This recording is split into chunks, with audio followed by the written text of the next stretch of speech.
No DQ Galaxy.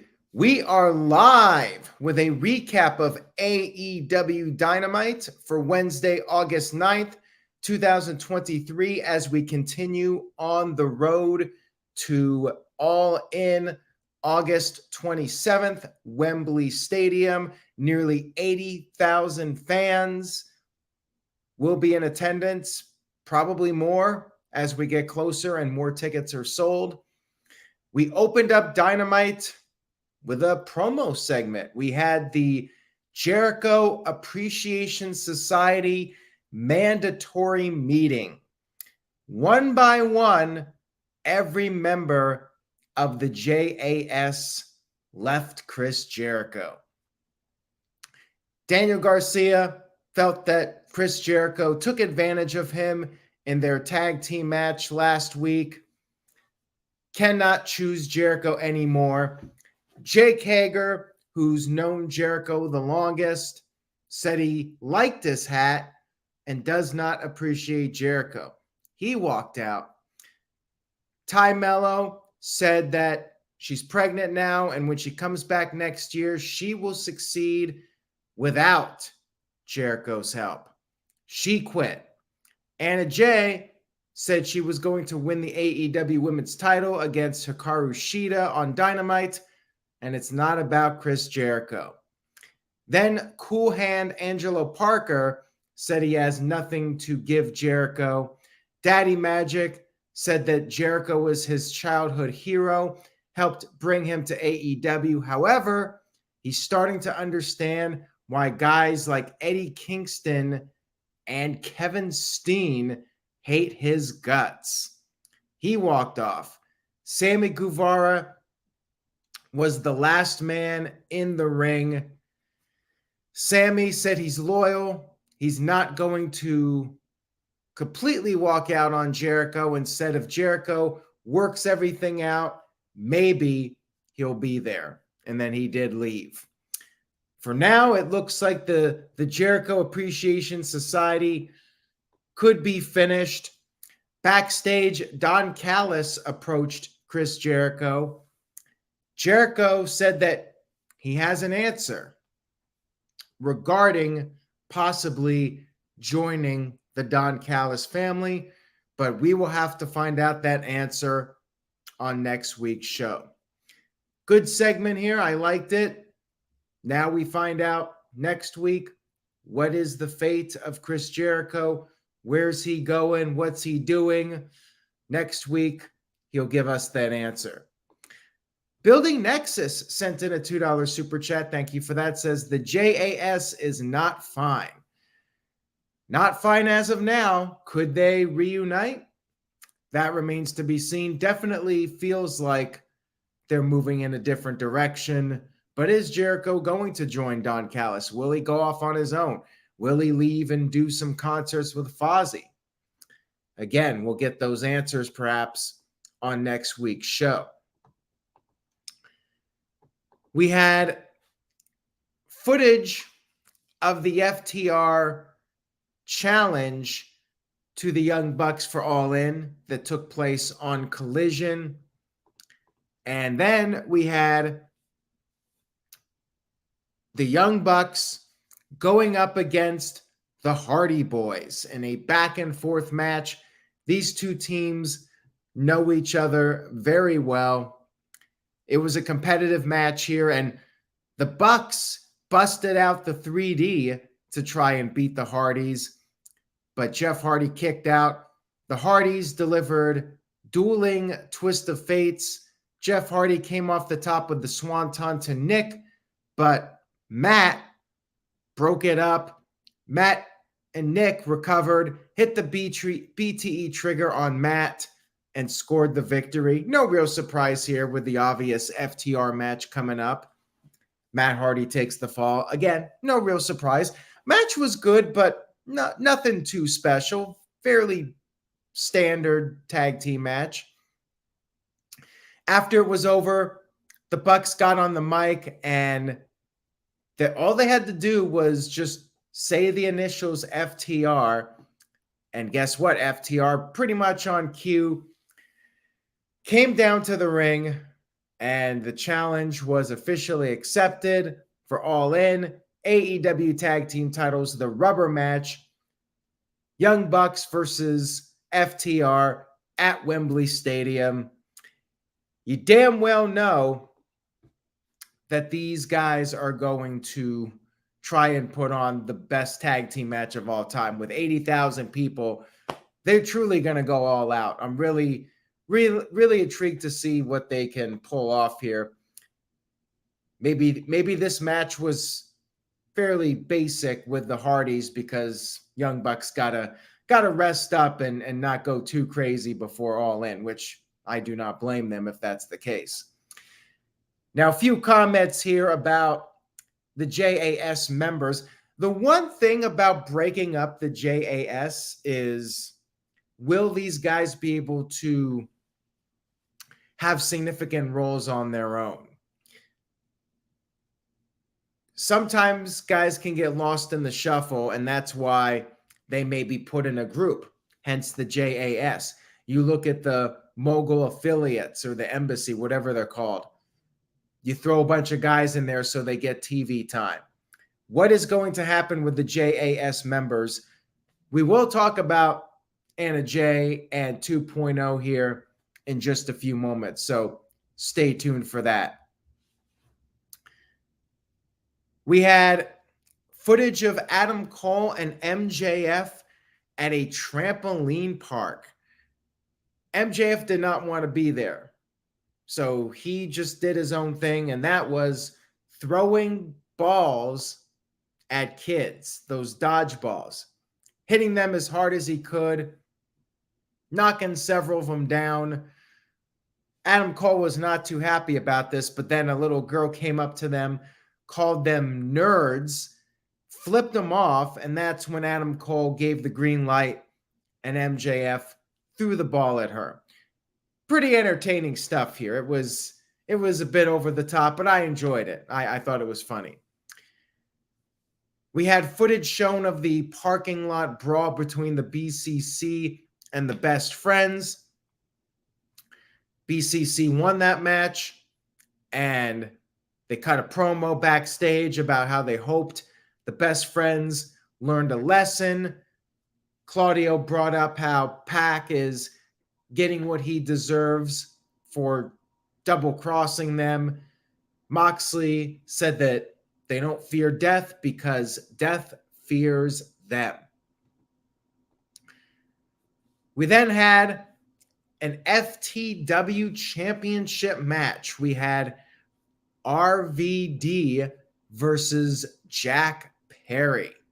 Perry, of course, the FTW champion.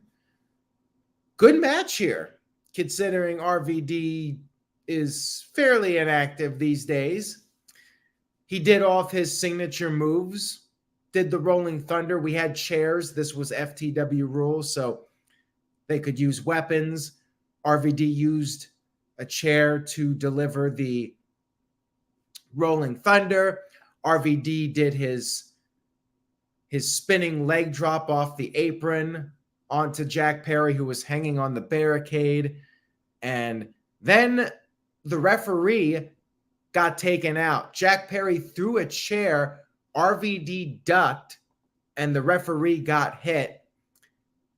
Jack Perry ended up being put through a table. RVD did the big 5-star frog splash, but there was no referee. Aubrey Edwards ran down as the second referee, and then Jack Perry hit a low blow, which was legal in the FTW match, and that he threw RVD into a chair that was set up in the corner and got the 1-2-3 victory. Very respectable showing here from RVD. Jack Perry gets the rub here, beating an ECW legend. It was very entertaining for what it was. I definitely enjoyed it. And we'll see if RVD gets more matches out of this. Like, why not? He could definitely have a couple of matches with various legends and maybe a few of the younger guys. Would not shock me if we see more of RVD. We know Tony Khan's a big fan of RVD, that's for sure. And I think a lot of it will depend how much RVD wants to do. But I think if the payday's nice, we may see more RVD in AEW. We had the Lucha Brothers cut a promo to hype up their match against the BCC. And then we had MJF and Adam Cole, baby, come into the ring for a promo. MJF said that may God strike him down if the Midwest is not his favorite place in America. God did not strike him down, so there you go. Adam Cole started the promo saying he was going to beat MJF for the World Championship. MJF was caught off guard a little by this and thought they were going to be engaging in a promo battle. So he brought up this line about how Adam Cole is so skinny and ghostly pale white that Hulk Hogan in the 1980s would have snorted him. Yes, that is what MJF said, that Hulk Hogan would have snorted MJF in the 1980s because Cole is so ghostly pale white. Wow. Like, when I heard this, I was like, what did he just say? I hope he doesn't get sued for this. Like, remember when Vince Russo called Hulk Hogan bald at Bash at the Beach 2000? They even talked about all this with Hogan and Russo on that Dark Side of the Ring episode that aired the other week. But yeah, there was a lawsuit after that. Man, that was a wild line from MJF, and he's had some crazy ones. That's pretty bold, though, to go after Hogan like that. Because we know Hogan doesn't like his name, his good name being besmirched on television. So anyways, Adam Cole said no. He doesn't want to do a promo battle. He had something else he wanted to talk about. He's never been ROH Tag Team Champions, and he has all the history with ROH. He proposed the idea that at the 0 hour, which is the kickoff show for All In and AEW pay-per-views in general, Adam Cole suggested that him and MJF challenge for the ROH Tag Team titles against Aussie Open. MJF was a little uncertain about this at first, but then he got in the zone and he did agree to the match. And at this point, Roderick Strong showed up.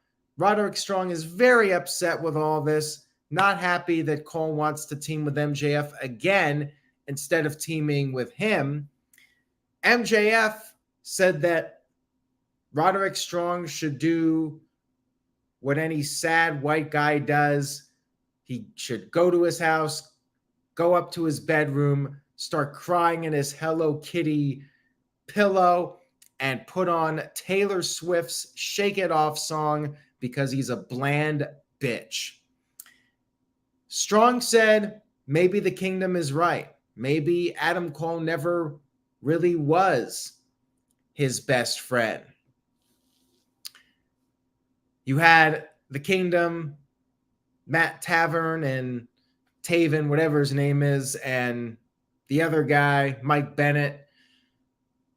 Strong was going to them for emotional support. And Adam Cole was not happy about this because he has that friendship with Strong. He shoved MJF and he started to calm down. The crowd was chanting, "Hug it out." MJF and Cole hugged it out. So all is well with Adam Cole and MJF for now. But next week, we're going to have another segment with these guys. Everything with these guys has been very entertaining, and I am intrigued about where they're going with this and how this is going to play out at All In. I don't really care about the ROH tag team titles, but I guess it's an interesting way. I mean, it's definitely a good way to get people to watch the kickoff. And again, I don't care. Like they could do a 5-hour show. Like, because they're doing it at 1:00, I am on board with a long show. I mean, I would prefer the shorter shows in general, but when it's early, I can live with it. So yeah, go ahead. Put them on the 0 hour.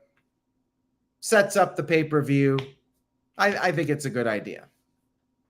I don't know if Adam Cole's going to turn on that match, or if maybe they win the ROH tag team titles and then they have their split and then they're the champions. That could be interesting.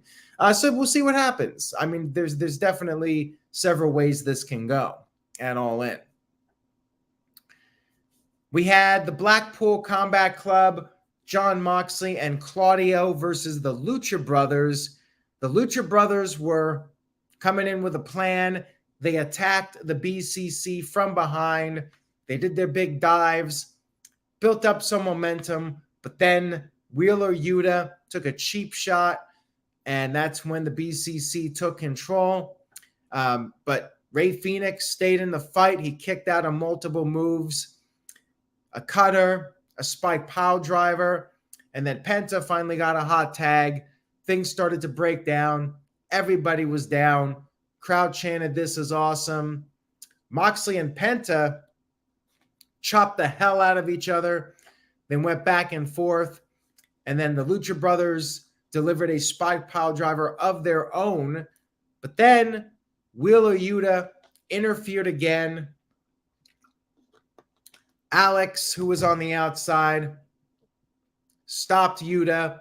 But then Claudio ripped off Penta's mask.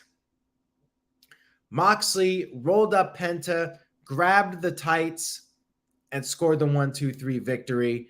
And the attack continued after the match. And Claudio put on the mask of Penta just to be a dick. It was entertaining. Very good match here. And I like the post-match. I like the heel work from Claudio and the dirty tactics to win. Good stuff. Backstage, Kenny Omega was interviewed and was asked about his plans for All In. But we got a little bit of a cliffhanger here.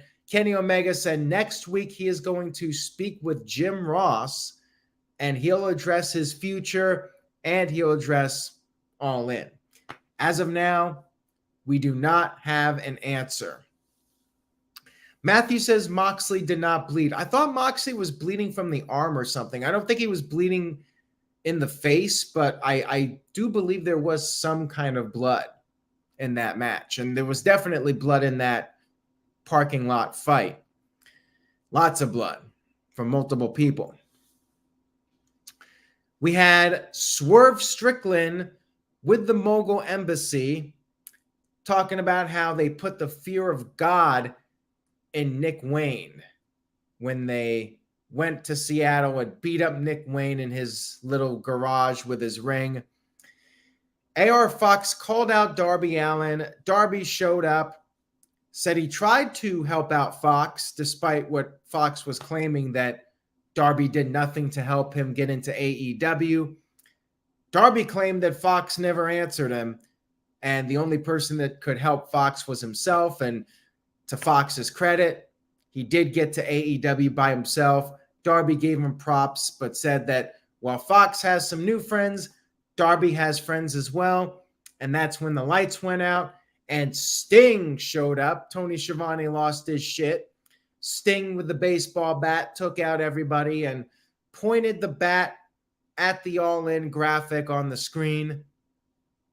They got to work on their camera shots. That's, one thing that WWE has the advantage with the years of experience in producing TV. But like Sting's back is turned to the hard camera and you got the All In graphic. Like they really got to get the nice shot lined up so you could clearly see Sting's face with the All In shot. Just little things like that I noticed. But good segment here again. And we got a tag team match set up. Sting and Darby going up against Swerve and AR Fox. I mean, this is huge for AR Fox and Swerve. I mean, Darby's been in some pretty high-profile matches, and this is arguably the biggest high-profile match of Darby's career, too, and one of Sting's, like considering the crowd size and everything. Sting did WrestleMania. He's been in the Georgia Dome when WCW was hot. He's been in some big stadium shows. But yeah, this is a huge match for everybody and really big for AR Fox and Swerve as far as I'm concerned. So we'll see if they can deliver. It's it's not like the biggest marquee match I think you can do with Sting at this stage of the game. And one would think for All In, you would want to put him in there. I thought they were going to do the match with Jericho. Like they were teasing that, and we didn't really go anywhere with it. But this will be a really interesting match. Big test for AR Fox and Swerve to see if they can deliver at the big stage. Good old JM Jeff Meacham sent in a $2 super chat. Thank you, Jeff. Just wanted to plug his own stream. Going live when I'm done. So he's just waiting for me to hurry the hell up. So you guys make sure you follow Jeff Meacham Network on YouTube. Check that out. And now we move on to our main event of the evening. For the second week in a row, the AEW Women's Championship match closing the show. Now, the negative is that they should be featuring more women, having more storylines with the women. You know, that's part of the big problem that they got to work on. This is a short-term fix. Tony Khan is finally realizing, okay, well, we've been putting the women 9:15 to 9:30 every week. We got to shake it up a little bit. So they're giving the women the main event spot, which is a step in the right direction. But I think there's definitely still work they need to do here. Hikaru Shida defending against Anna Jay, and she had 2.0 out there with her. So I guess they're all going to stick together. Like I said earlier, you keep people in groups so they could stay on TV. And this is one way that they can all stay on TV, by being a group. And you have something for 2.0 to do. You had Shida being taunted. They were out there making their presence known, and Anna Jay dominated for a while. And when Shida started to fight back on the outside, she did the thing where she set up the chair, was going to jump off of it. But 2.0 stood in front of Anna Jay, and that gave Anna the upper hand again. She put on her submission, the Queen Slayer, but Shida was able to escape it. And then Shida made her comeback, hit the katana spinning kick. And here's where it got really weird. So the show is about to go off the air. And I think, like, we all knew Shida was winning this. Like, no chance Anna Jay is winning this match. Shida just won the title. But Shida went for the cover. It's 9:59, you know, the show's about to end. And you have Angelo Parker grabbing at Anna Jay like he's trying to put her hand on the rope or break the count. Whatever happened here, I'm not sure what they were going for with this, but the referee just counted 3. Despite Angelo Parker grabbing Anna Jay, the referee just counted 3, and that was the end of the match. Looked really awkward, and the show just went off the air.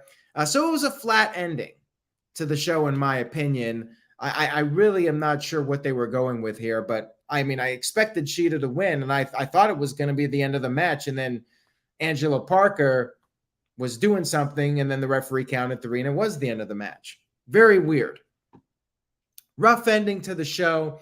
And Shida advances now to a fatal 4-way match for the title at All In. You got Anna Jay versus the winner of Saraya and Sky Blue. I believe that's on Rampage, versus the winner of Britt Baker and the Bunny, which is on next week's Dynamite. And then Toni Storm, because she's getting her rematch since she lost the title, she advances automatically. She's in the 4-way match.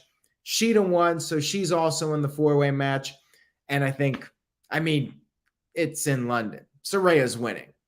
Saraya will likely, almost certainly, be in that match. And then Britt Baker almost certainly will be the 4th person in that match.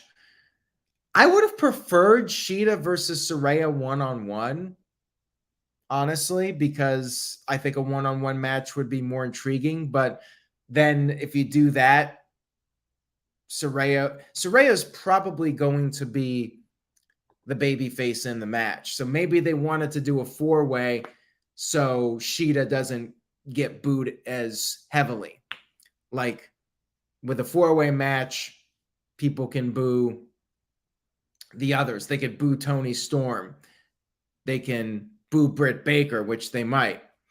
So it takes a little bit of the heat away from Shida. So I feel like that's why they're doing the 4-way, just to get as many people on the card as possible. You know, same thing WWE does, but also so Shida doesn't get booed like crazy in the match. If it was one-on-one, you know, Saraya would be the heavy babyface, and she probably will be anyways. And the others are going to get booed regardless. So it's an interesting match. I just wish they would have had some kind of stronger angle to close the show. Like, it still doesn't feel like the women's division has much going on as far as storylines, and it just seems like a match that they're throwing together for All In. Overall, though, I do think it was a very good Dynamite. I'm going B+. Really entertaining show. MJF and Adam Cole, entertaining stuff as usual. I mean, they're killing it right now. Great stuff with these guys. Some good wrestling on the show. BCC, Lucha Brothers had a great match. And yeah, overall, I was very entertained by it. RVD had a good showing. And they did some solid build-up for the All In pay-per-view. That's all I got for this week with Dynamite. I hope you guys enjoyed the recap. If you did, please give this video a like. And again, check out Jeff over on his channel, Jeff Meacham Network. And we got a lot coming up in the next month. We got 3 premium live events. We got All In, Payback, and All Out. And that includes predictions videos. So that'll all be on the No DQ YouTube channel. Subscribe, youtube.com/Aaron Riff, No DQ if you haven't already. And please spread the word. Tell a friend. Have them check out the live stream. Have them check out the channel and the website.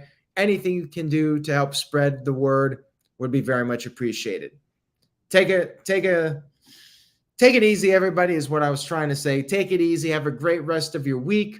And remember, say yes to NoDQ.com. And I will see you all next time.